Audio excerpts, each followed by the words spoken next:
It's Friday. This is my last class before Halloween, and I am going to take it seriously. Fingerstyle guitar. You go to denverguitarorchestra.com. I'm going there right this minute. I'm going to post our link to today's class. I have next week off, so I'm going to take this seriously. Well, let me tell you what we're playing today. On denverguitarorchestra.com. Did I say that? denverguitarorchestra.com. We meet every weekday, and we play various levels of fingerstyle guitar. And so today we are playing Farmer in the Dell, which is the first piece of music in chord melody playing. And then we're playing Clementine, and because it's hilarious. And then we are playing Beautiful Dreamer, little Stephen Foster. And then we are playing Imagine and Wonderful World. So we have plenty of really good music today. And Imagine and Wonderful World are new pieces for us. So we'll see how I play them. And then Vic is here. She's in from Eugene. Had problems with connection today. We have Halloween and a blue moon, Vic. The fact that we're here at all, good for us, right? Killing it. You know what I wish? On Fridays, we could just reverse the cameras, right? You guys look at me, and I watch you play. That's what I should do. That's what we should do. Well, I got some popcorn, obviously. Popcorn ends up right here. Now I won't be able to talk, which is good. We'll just play and not have Gary talk.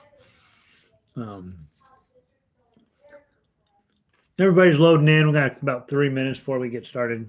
And let's see, what do I want to talk about? So once we get everybody in, we'll have some choices to make. And you guys can tell me what your preferences are.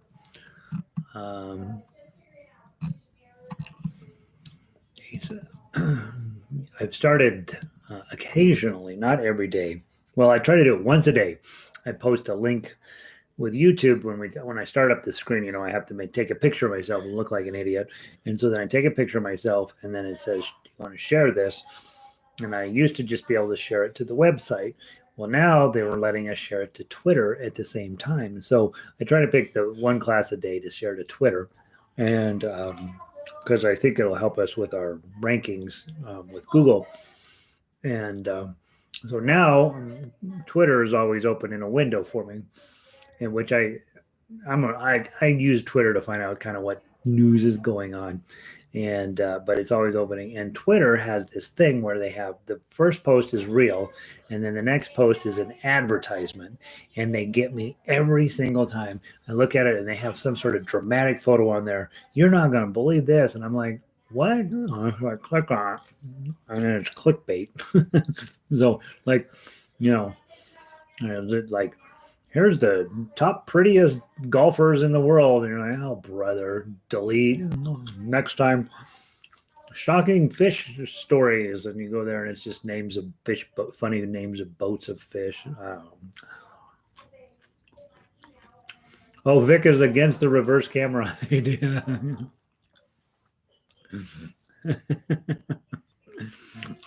I'm teaching these Zoom classes for the city of Lakewood right now.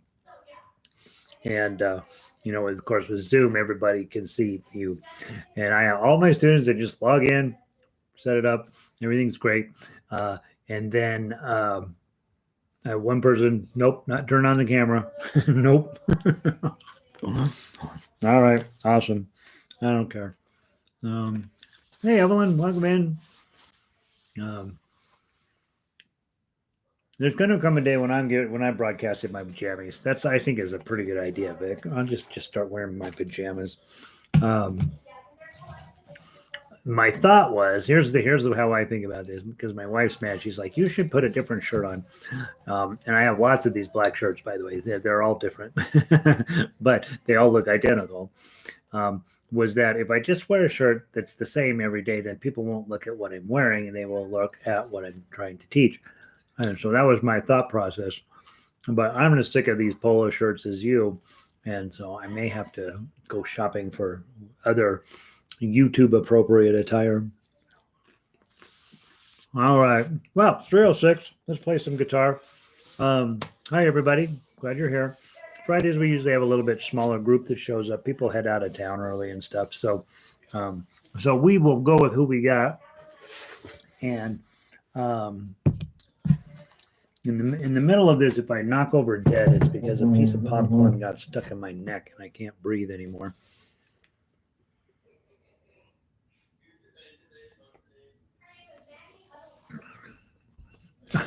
I know.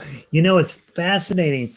When I started teaching, there were no ukulele T-shirts at all, and you could get Hawaiian, those old man Hawaiian shirts that had some ukulele decorations, but that was it. And now every time I go on the internet, there's because they know that I like ukulele, they're just throwing all kinds of crazy shirts at me. Some pretty fun ones. I've gotten a couple from students and so on. Elizabeth has given me a couple of hilarious ones. So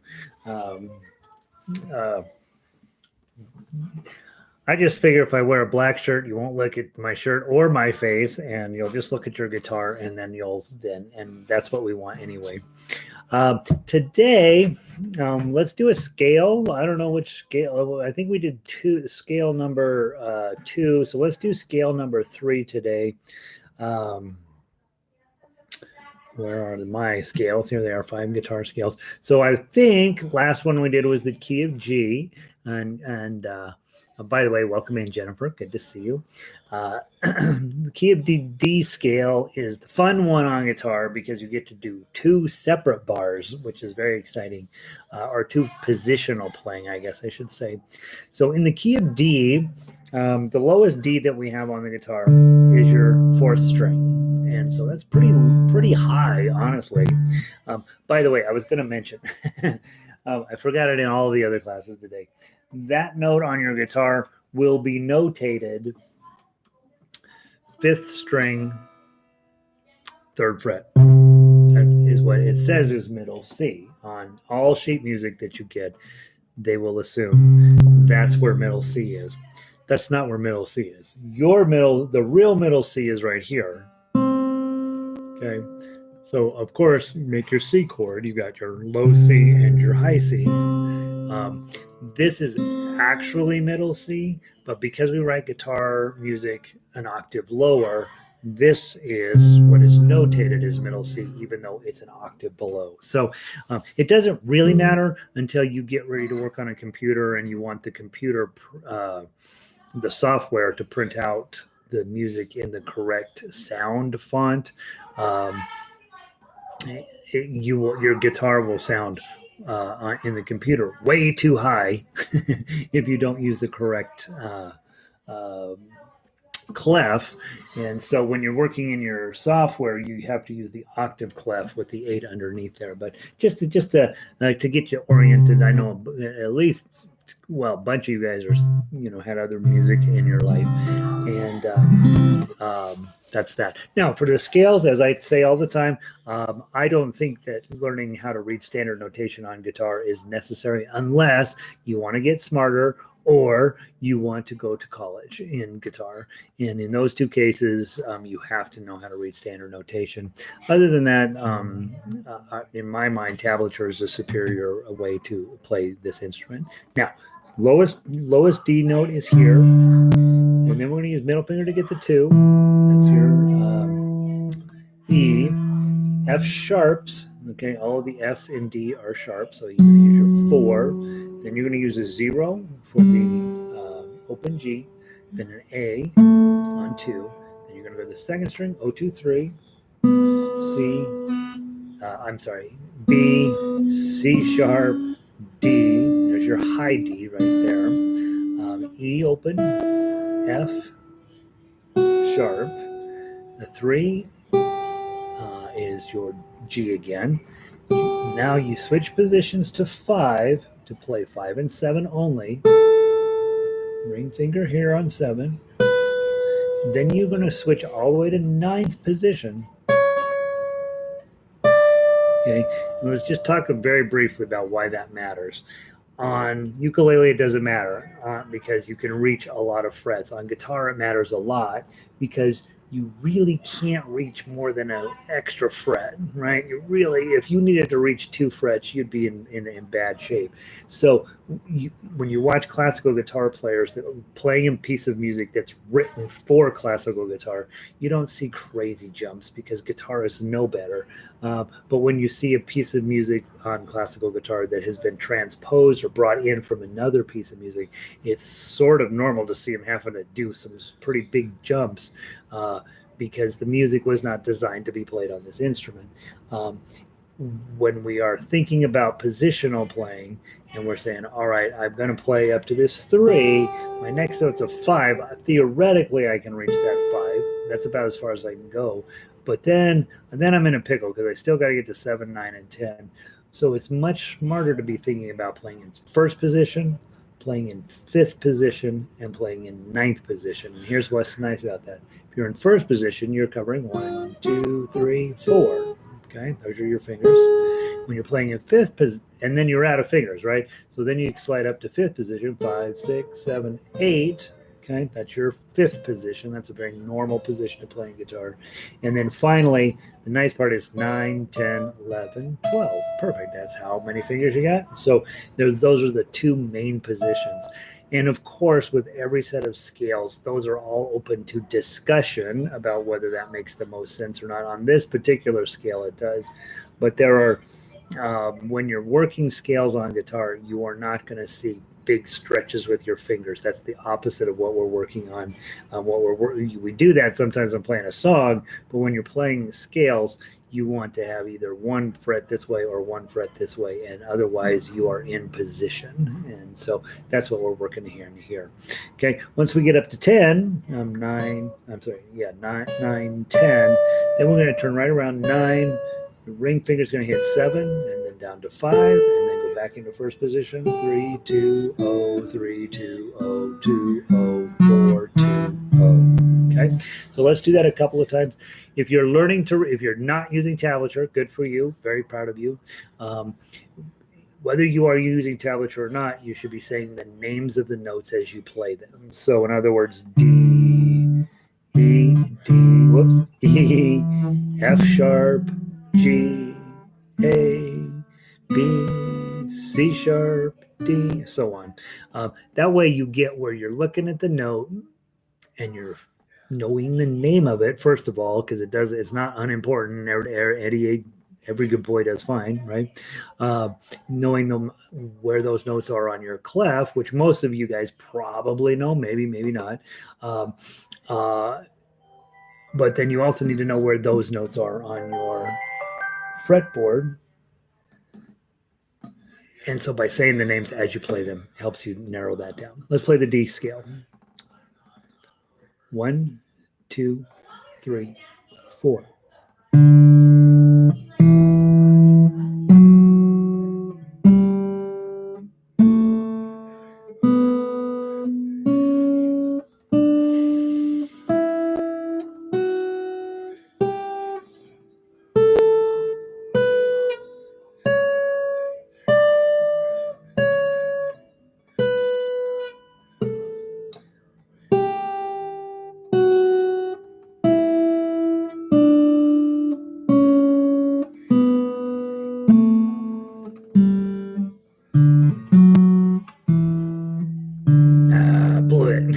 I was like, yes, I'm going to make it. Dag damn it. All right. Now, last thing about scales, and we'll talk about this when we hit to the bottom and we start going around and around on these scales. I played that entire scale with my thumb. Probably not the most efficient use of your time. Using this as I am to play your scales is one of those things that is encouraged in classical guitar school. And so you would be doing O, 2, O. Whoop. That's the wrong note. O2. Oh, there it is. I'm looking at the wrong line.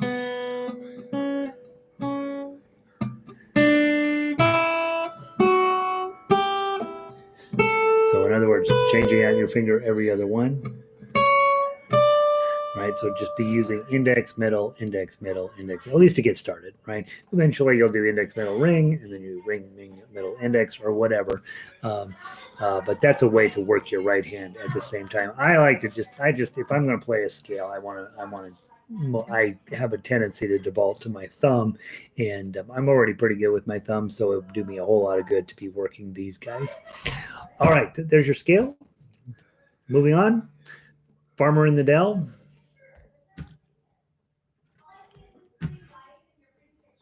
First lesson in chord melody playing. Grab your A chord. First, let's play just the chord. 1, 2. The farmer in the dell. The farmer in the dell. Hi-ho, the dairy-o, the farmer in the dell. That's it, right? So there's nothing exciting about the A chord except that you want to get it clean. Maybe you're going to pull it as this, or maybe you're going to play it like this, whatever. It lasts for 10 verses, okay? I think 1 is enough to sing. Elizabeth has been busy doing tetrachords, D, E, F, G, D, E, F sharp, G, and then A, B, C sharp, D, which is thinking about your scale in groups of 4, right? And so makes a lot of sense on some level to be thinking about it that way. Good, smart, Elizabeth. Okay, intervals are whole, half in each tetrachord. Yeah, interesting fact, right? whole, half, whole, half. That once I learned whole, half, that's it. Then I was in. I was 100% in as a musician. All right. Next thing in Farmer in the Dell is all 2 is playing melody, but rather than playing melody just with your middle finger, I want you to use the A chord from the top. 1, 2. Oops. 1, 2.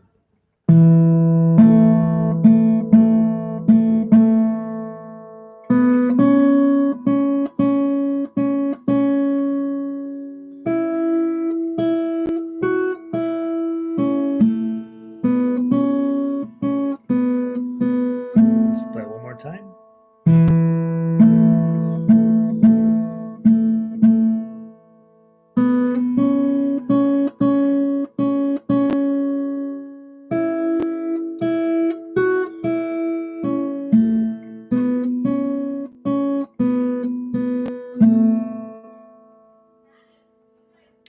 The beauty of this chord melody arrangement is that I'm just holding the chord, and then almost every single melody note I'm needing to play is already being held down. I do have to do a little bit of lifting up to get some zeros, and I have to put it down one time on the wrong string to get a 2 down there. But what we're talking about is economy of motion, just holding the chord, playing as much of the song as it allows you to. Okay, for those of you at level 2 and above, you should be able to play the tough acts.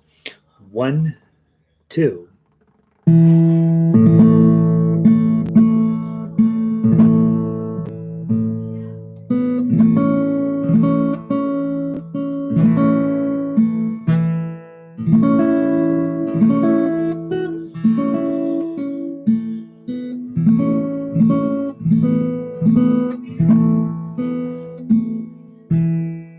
more time.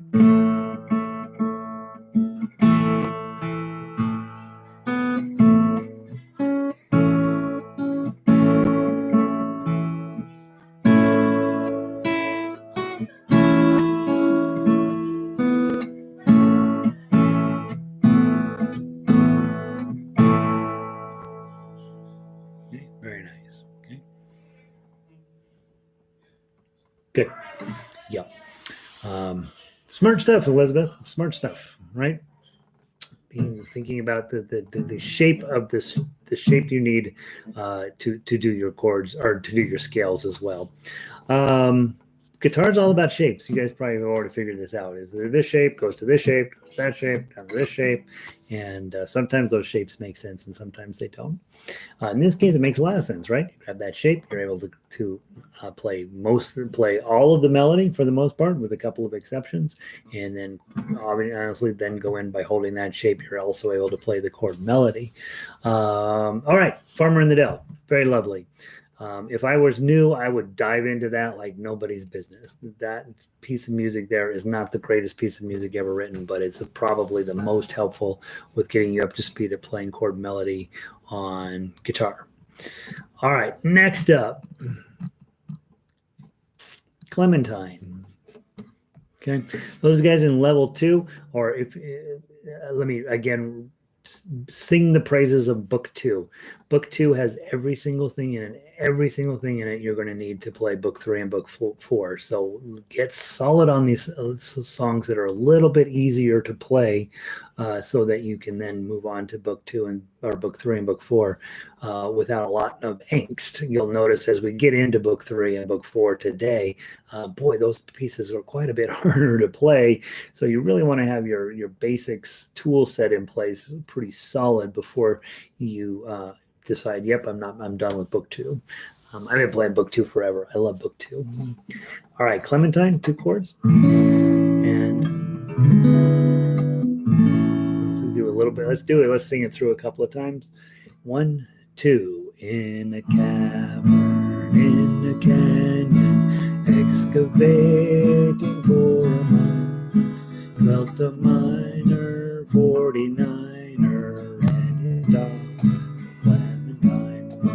Oh, my darling, oh, my darling, oh, my darling Clementine. Gosh, you are lost and gone forever, dreadful sorry, Clementine.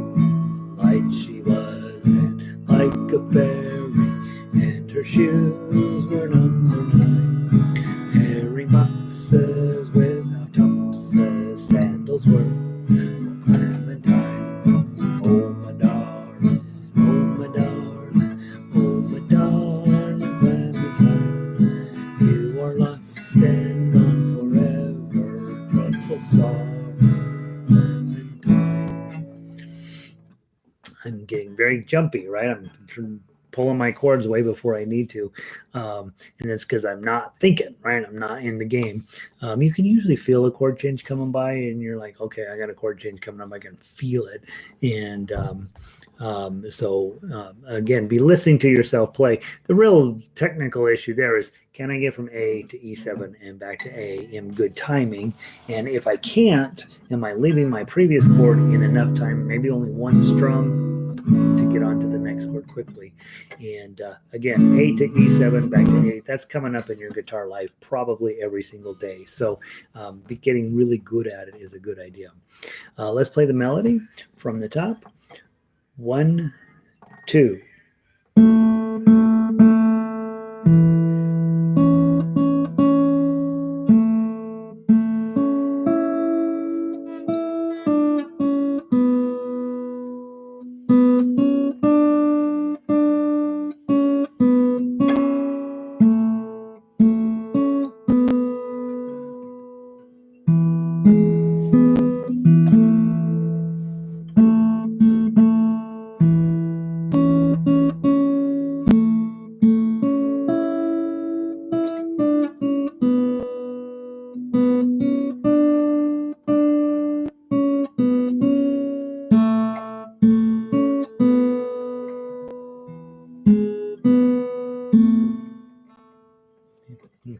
Very nice. Mostly holding down the A chord and gritting all my 2s in, and then when you get to E7 come by, you got a lot of 3s and 1s that show up, so you have to adjust your approach to that particular section of the song.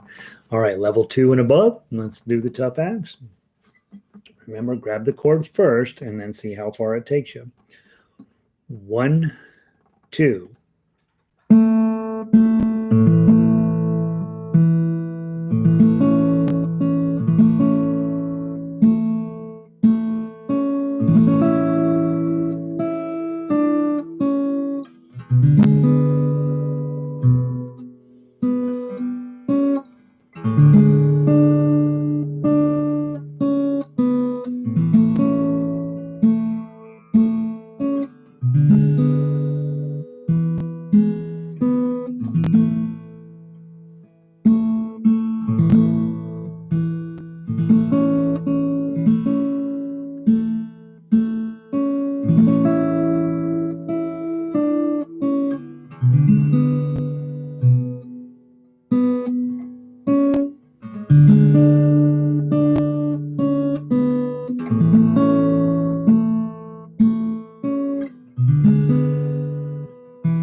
if I go back and play a second time. But remember, the last time you come around, however many times you want to play this through, you've got this A chord at the end in the tough act section, which is a bar on the twos. You leave the fifth string open, and you put your pinky up on 5. You get a real nice, pleasant, complete feelings, nice sounding ending to it.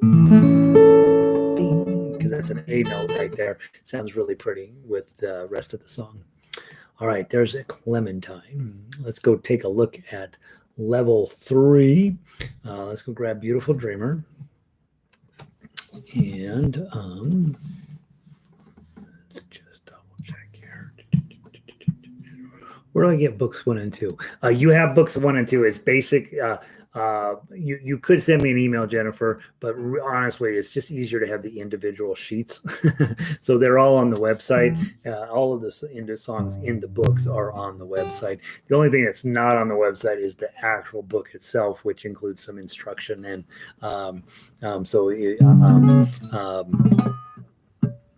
yeah, so the book is really just a collection of the sheet music. I do put some instructional stuff in there, stuff that, Jennifer, you probably don't need.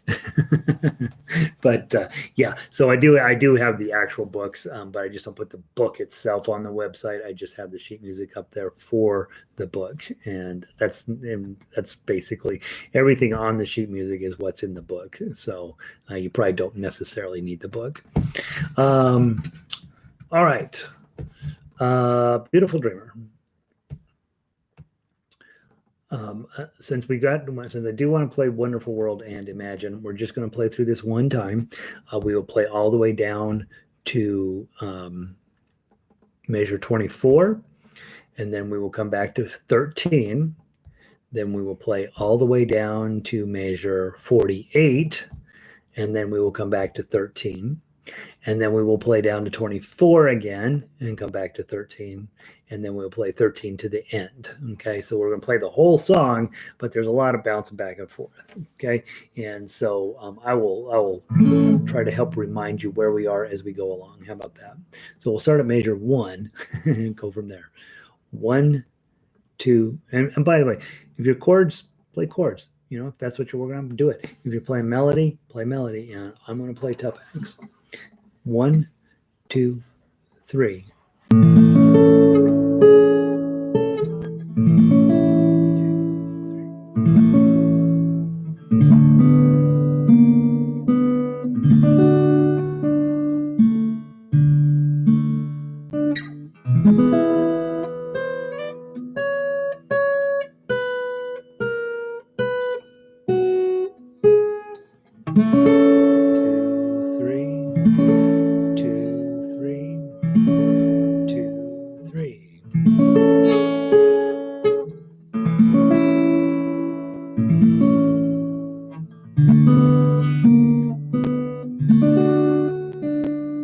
Page 2.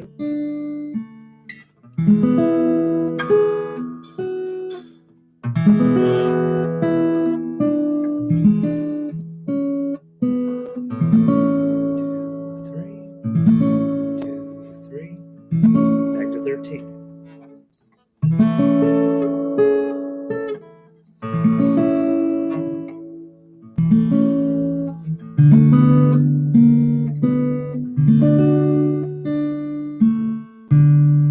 Page 2.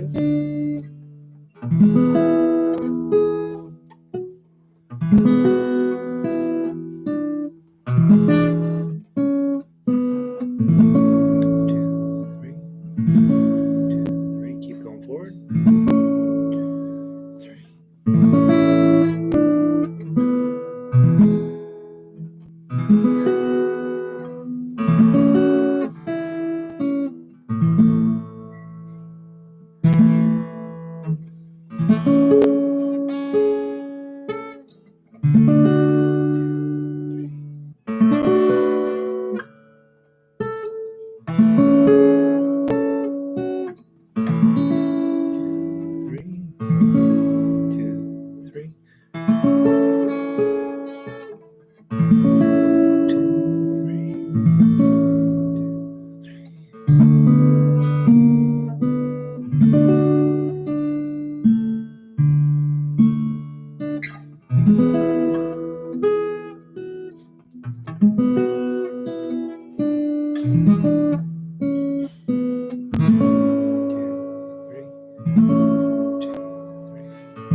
On to the last page.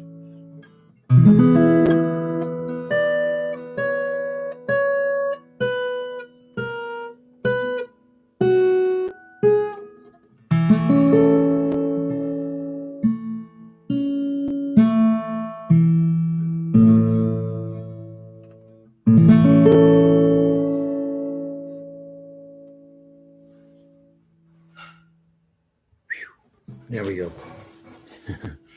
All right. And Jennifer, I do have a PDF of that book if you want just to have the whole book. But there are certain songs that we have on the website that are not in the PDF of the book, right? So I've been adding stuff onto the website and not necessarily into the printout of the book. So if you want it, you can have it. But I do think you're just better off with the sheets on the website.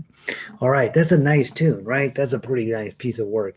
It's definitely what I would consider to be legit level 3. Pretty best playing of this for me too. Yay, awesome, wonderful, that's exciting. Okay, plenty of hard work on that piece, and it's only level 3. The only difference between level 3 and level 4 is one's public domain and one is not, right? And so those I try to find the prettiest songs that are public domain that work and put those in there. And yeah, so it's a lot. It's a pretty challenging piece of music in and of itself, but it's beautiful. All right, let's go take a look at Imagine. JKL. Where's my Imagine? And again, in level 4 people, you just have to send me an email. I'll send you the sheet music for this if you don't have it. Worked on this in group last night. It is really designed to be a claw piece, and the good news about this is it is in the original key that it was written in, so your ear should not be offended by that. However, the key of C is a bummer in guitar because it's coming with the F chord, and F chord is something that we all just have to come to accept as being part of what we have to do.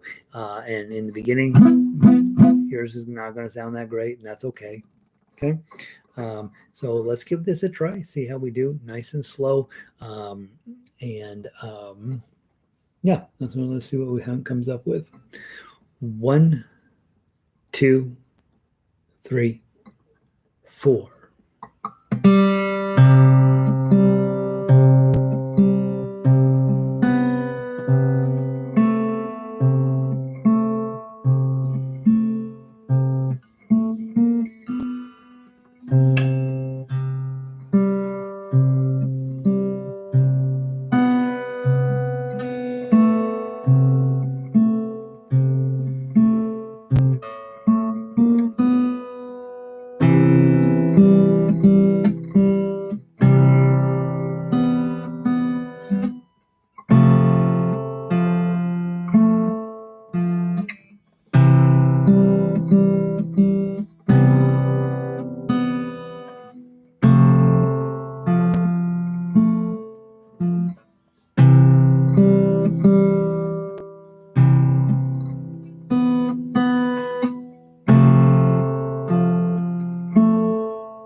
Oops, sorry.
Oops.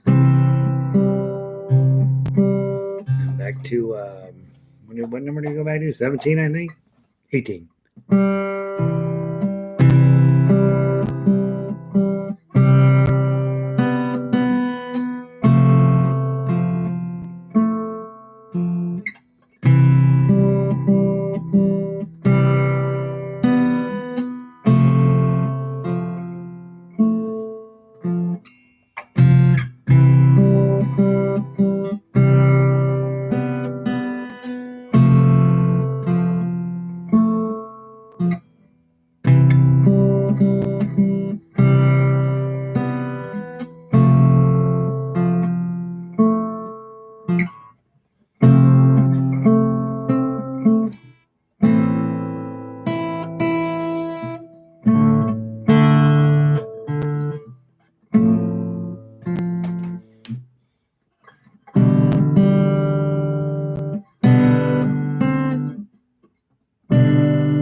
Second ending.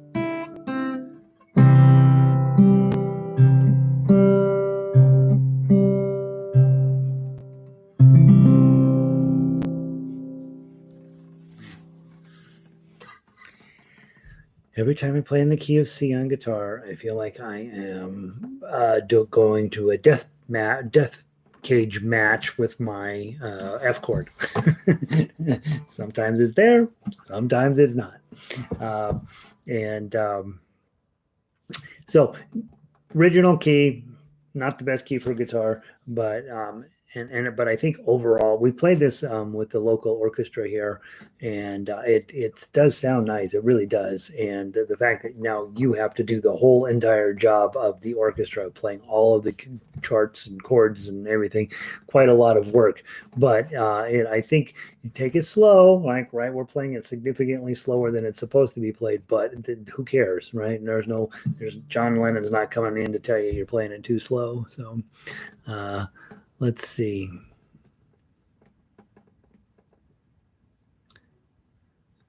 Oh no! Elizabeth, every time Elizabeth's internet is about to go down, she gets circles. I don't even know what that is. I just picture me being sort of like, thanks, Elizabeth. I hope you can hang in there. It's not easy, right? Right? It's not easy. But again, here's the thing: the song's never ever going away in your whole life, so you might as well just get started on it, right? Take your time, measure by measure, figure out what's the best attack strategy for this measure,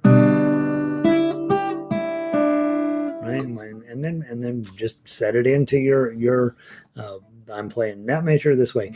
I would almost say, if you really like the song, just approach it as if you are memorizing. And when we approach something as if we are going to memorize it, we just sit down and study every single measure, figure out What are we going to do in that measure? Get it all set. Go to the next measure. Do everything we're supposed to.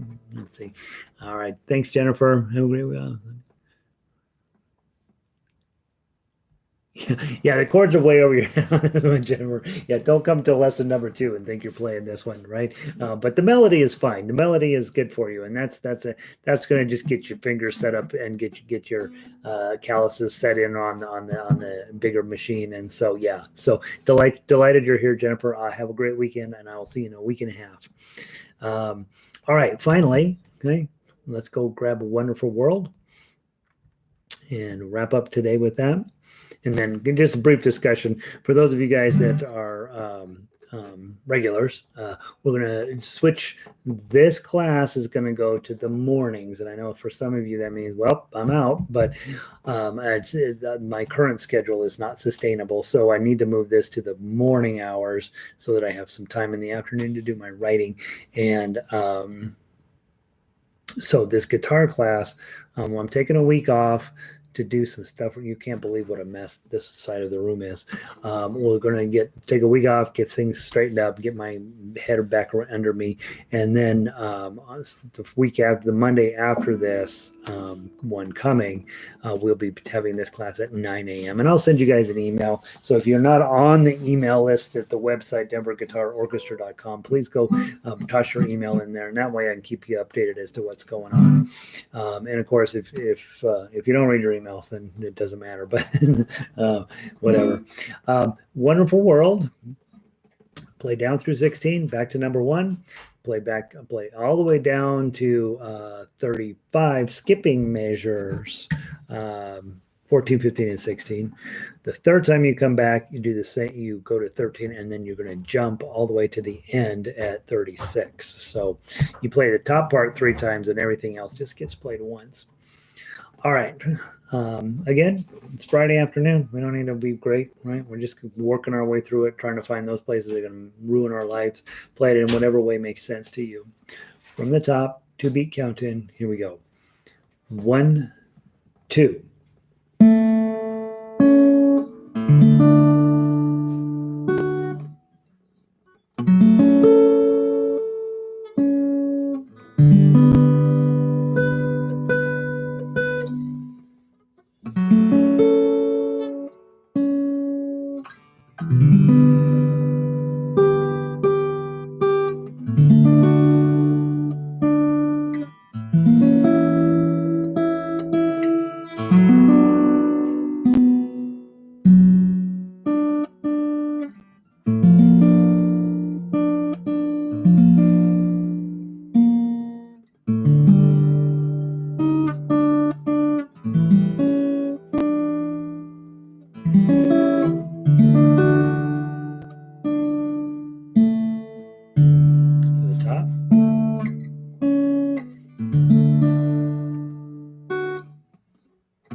Measure 20.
To the top.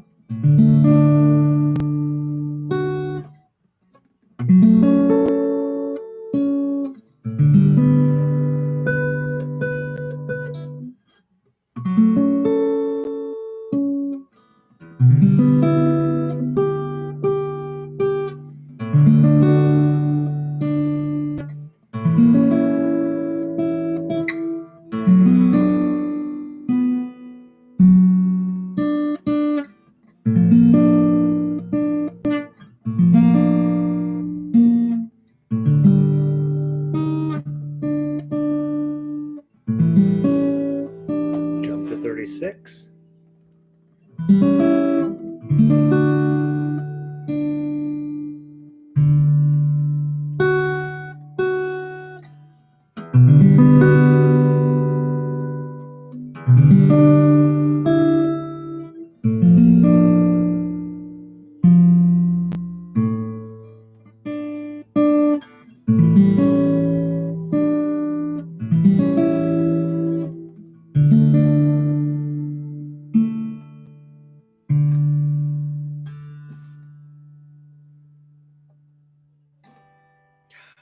That's enough. I'm done. That's it. I'm out.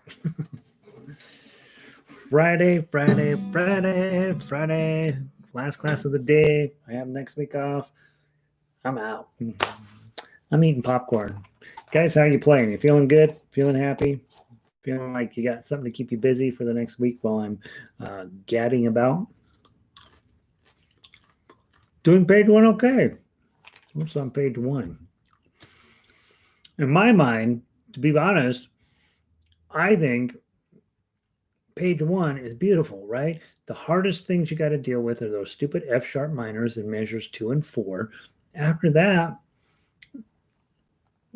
it's not brutal, right? And page two, I think page two has got the sevens and the twos and the fives. A couple of diminished chords that are not necessarily a joy to play. But really, outside of those F sharp minors, that's exciting. That's good to hear, Vic, that page one's doing fine for you. Jennifer, my favorite illustration that you have. Oh, geez.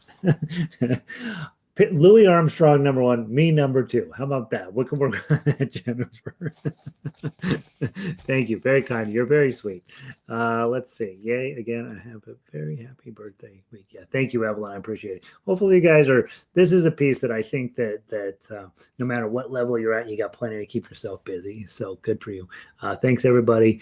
Quick question. Is the fifth, sorry, hit this in, is 000204? Great question. Rule of thumb.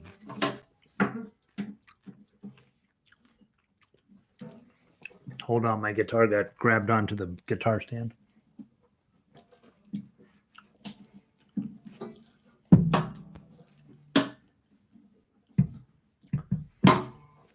I spend more time fighting this strap. It's the only strap I use, and it drives me crazy. Let's say that for whatever chord, E minor, right? You got an E minor. You can hear, and I have orchestrated 0220, right? And you're playing with your claw. Here's the takeaway. All you need, you want to play the lowest three strings with these fingers, and the highest string with this finger. Okay. So whatever you're on the orchestration, if you're saying, all right, I got 0 2 0 2 0 0 0 0 2 0 0 0, and I've only got 4, use your thumb on the lowest string and your 3 other fingers on the highest strings. Okay. And that's what you'll do. That's a very good rule of thumb. You'll see normally on A chord, on my arrangement says play this, and you're like, no, I'm playing with my claw. You'll pick the low note A, and the other 3 are the higher ones, and they're that. And then and I knew that was going to be your very next question, Nancy. So don't even hit the 2. So you're hitting the 2. You're here. You're like, if there's a part of you that says, well, Gary's rule of thumb is hit the low three with these three and this one, and now I'm not even playing the note I'm holding down. Well, what if I did play that? Maybe that's better. Okay, and so the rule of thumb is your thumb plays the lowest note in the arrangement, and these three fingers play the highest three notes, and so you skip the middle ones. Okay, but your example is, hey, what about this situation where the chord that the only thing that's going to let the listener know that I'm actually playing that chord is if I play that string. In that case, I might drop my thumb down. Right. And try it both ways and figure out which ones sound the best to you. I would say, generally speaking, the rule of thumb that I follow on that, and which I think is pretty much time tested, works almost every time. But in this specific situation where the one string I'm holding down, I may go ahead and drop my thumb down just to I might do it one way the first time and the other way the second time, to get a little more color into that chord shape. But it's a great question, Nancy. And so again, rule of thumb is on the lowest string. These three fingers are on the highest three. We skip the ones in the middle. That's a rule of thumb. And then hear what it sounds like. If you don't like it, then bring your thumb down. Yeah, these three I don't think ever change. I think you always go on the high notes. So great question. Thanks, Nancy. All right, guys. That's I'm taking a week off. I'll see all of you guys Monday morning at 9 a.m. Not this coming Monday, but the following Monday. And we'll pick up where we are. Check in on the websites a few times over the next few days or next week. I will be posting some Christmas music, and I'll be posting, stuff that I want you guys working on for the following week. And so I will be getting you more stuff to aggravate your guitar life with. So, and then Nancy's last question, do you ever claw and strum in the same song all the time? All the time. Yeah, absolutely. What you'll want to do, Nancy, with clawing and thumbing is figure out the sections of your song. So, for example, Wonderful World. I see trees of green, red roses too. That feels very strummy, right? Then when I get down to the colors of the rainbow, so pretty in the sky. So I might pluck that section, and then that way when I go back, I can strum the other sections. Usually I like to divide it up by section. So if I'm going to strum through this section and then pluck through another section. However, that's a dumb way to think about certain songs. Some songs you strum a measure or two, pluck another measure. Let the song kind of dictate to you what it likes the best. The problem with guitars doesn't sound nice when you strum it, right? And so that's why I have in my career gotten over thumbsy, because I just think that's beautiful. But what I notice with the more advanced students that I work with, they're mixing it up all the time. They're tossing in a strum, and then they'll pluck a little bit, toss in another strum. And so, yeah, absolutely. Just be creative with that. It's your song. You find the way that you can play it. First, how you can play it, and then second, how you can play it at its best. That changes over time. So there you go. Hope that answers your questions. All right, kids. You're all welcome to sneak off, go home, play guitar. I'll see you in a week. And send me an email if you have questions. And there we go. All right, I'm going to yank the plug. Go out, do good, be safe, keep practicing, and keep showing up. Like and subscribe. Talk to you soon.